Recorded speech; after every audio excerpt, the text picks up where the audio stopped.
Un point d'analyse sur l'épisode 1 de Great Teacher Onizuka. Le mot-clé pour cet épisode sera espoir.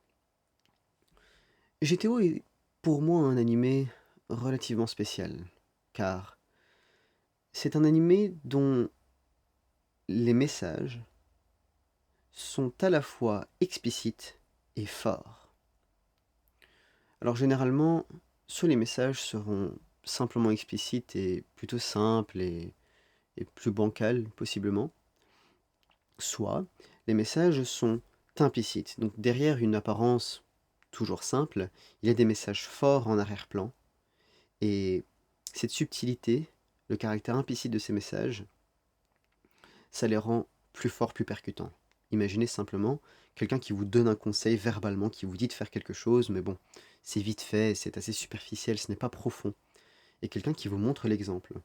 Sans vous le dire, vous comprenez que c'est comme ça qu'il faut faire, et c'est plus fort. Alors, GTO, justement, je pense que, évidemment, ça a ces messages explicites, et ces messages sont forts en même temps. Mais je pense que c'est un animé qui a également des messages implicites. Et ces messages-là, peut-être que c'est les messages qu'on peut ignorer, on peut passer à côté. Et j'aimerais parler de ces messages dans cette série donc, que j'entreprends ici. Alors, le mot-clé pour ce premier épisode est donc espoir, et peut-être que on voit pas vraiment de quoi on parle par rapport à ce premier épisode. Pour moi, Onizuka n'est pas un personnage fixe, comme on peut souvent en avoir l'impression, en particulier dans les classiques, où les personnages principaux, enfin le protagoniste, a souvent l'air d'être cette force infinie et cette constante immuable, et qui passe souvent même pour badass, qui est trop fort, qui est juste un exemple, et qui reste comme ça. Et c'est le meilleur. Je pense que, de manière plus implicite en revanche, dans les classiques, les protagonistes sont également des personnages qui évoluent au fur et à mesure de l'animé, tout comme, tout comme ça devrait l'être, pour que nous-mêmes on puisse s'identifier en eux leurs problèmes et les solutions qu'ils trouvent à leurs problèmes. Dans ce premier épisode, pour moi, Onizuka souffre d'un problème qui est relativement le même problème dont Kenshiro souffre dans l'épisode 1 de Ken le Survivant, puisque on fait également déjà une série sur Ken le Survivant, qui est l'absence de sens en quelque sorte, ou plutôt le doute, pour être un peu plus vague. Et plus précisément, il s'agit de si il devrait avoir confiance en ses élèves ou pas, ou plus précisément s'il devrait avoir espoir en eux. Dans ce premier épisode, Onizuka n'est que stagiaire, et il voit l'exemple des autres stagiaires.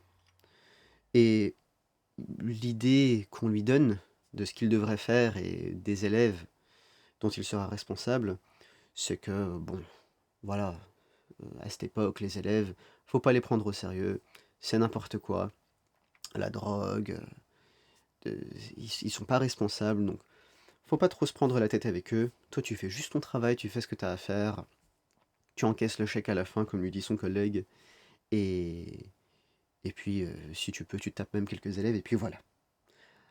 On voit que même ses collègues ne prennent pas trop leur travail au sérieux, mais lui a l'air d'avoir un doute dans son regard. Alors, il est un peu entre les deux. Parce que lorsqu'il va parler à son pote, à Ryuji, le garagiste, hein, il va un peu parler comme ça, et Ryuji va lui dire, écoute, tu sais, je suis pas convaincu que tes élèves soient tous de mauvais mômes. Et Onizuka n'est pas d'accord avec lui. En revanche, le gros développement de cet épisode, bien sûr, c'est le développement avec Nanako.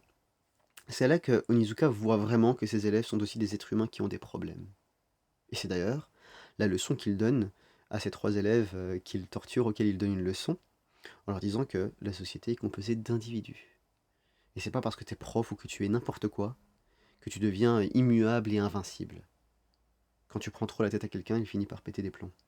Donc chaque personne a sa vie, mais il ne dit pas ça que pour lui-même. Il dit également ça pour ses élèves, et en particulier Nanako, dont il va régler tout le problème en quelque sorte, dans cet épisode, plus particulièrement vers la fin de cet épisode. Donc en fait, il y a une espèce de leçon d'empathie que Nizuka a réussi à avoir dans cet épisode de plus en plus.